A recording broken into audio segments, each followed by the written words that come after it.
नमस्कार दोस्तों, मैं ए.के. महेश्वरी उत्तमांश IAS जी के पीसीएस नौकरी अड्डा में आपका हार्दिक रूप से स्वागत है। आज जो मैं आपको आरएनए के बारे में न्यूक्लियक राइबोन्यूक्लियक एसिड के बारे में बताऊंगा। इससे पहले मैं डीएनए के बारे में विस्तृत से डीएनए पार्ट 2 जो था उसमें बताया था, और यह जो आपका आज जो आरएनए का पार्ट रहेगा। तो आरएनए में जो हम देखेंगे कि आरएनए में जो पाया जाता है वह शुगर पाया जाता है, और शुगर पाने के कारण इसको हम शुगर राइबोस कहते हैं। और इस आरएनए में जो थायमिन और यूरेसिल नामक हार्मोन रहता है, इसकी जो रचना होता है एक कुंडली होता है। इसका जो कार्य होता है प्रोटीन संश्लेषण या निर्माण करना, किसका? तो आरएनए का। और आरएनए का जो स्ट्रक्चर होता है सिंगल हेलिक्स का होता है। प्रोटीन में ही क्या बनता है आपका? आरएनए में आपका प्रोटीन निर्माण होता है, और प्रोटीन जो बनते हैं वह एक प्रोटीन 20 एमिनो एसिड के माध्यम से बनते हैं, जिसमें से मानव के शरीर में पहले से जो 10 एमिनो एसिड रहता है, जबकि 10 एमिनो एसिड भोजन से मानव को प्राप्त होता है। 10 एमिनो एसिड और 10 एमिनो एसिड जो कि बिफोर से मानव के शरीर में 10 रहता है वो, और भोजन से 10 मिलता है वो, मिलकर 20 एमिनो एसिड बनाता है और एक प्रोटीन का निर्माण करता है। इसी को बनाने में सहायता आरएनए होता है, एवं प्रोटीन की पहचान आरएनए में ही किया जाता है। अब हम यहाँ पर देखेंगे कि आरएनए के कुछ प्रकार टाइप्स देखेंगे। आरएनए के 3 प्रकार हैं। एक आपका है mRNA जिसको हम लोग बोलते हैं मैनेजर आरएनए, दूसरा है tRNA जिसको हम लोग बोलते हैं ट्रांसपोर्टेशन आरएनए, और चौथा है आपका rRNA जिसको बोलते हैं राइबोसोम आरएनए। मैनेजर आरएनए का काम होता है कि प्रोटीन की पहचान करना, जबकि ट्रांसपोर्टेशन आरएनए का काम होता है कि प्रोटीन को आगे की तरफ अंगों को देना, जबकि आरएनए का काम होता है, मतलब राइबोसोम का काम होता है कि प्रोटीन का निर्माण करना।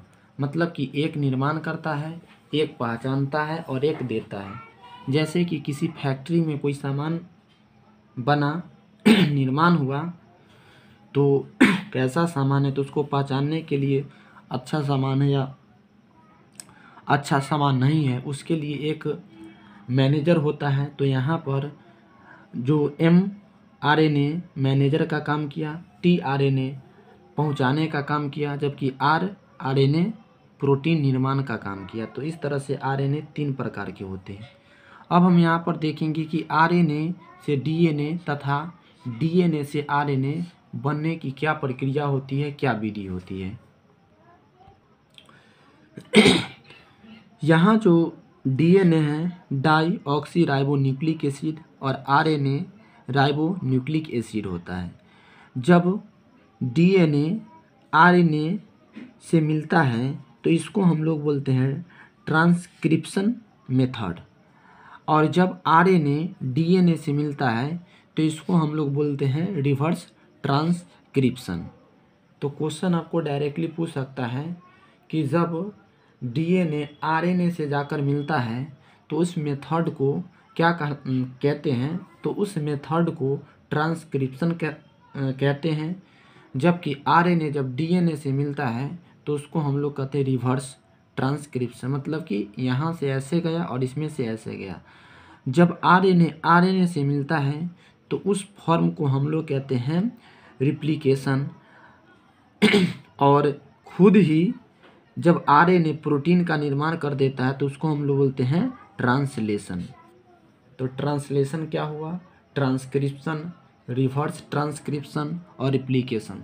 आई होप आपको तीनों में डिफरेंसेस पता हो गया होगा।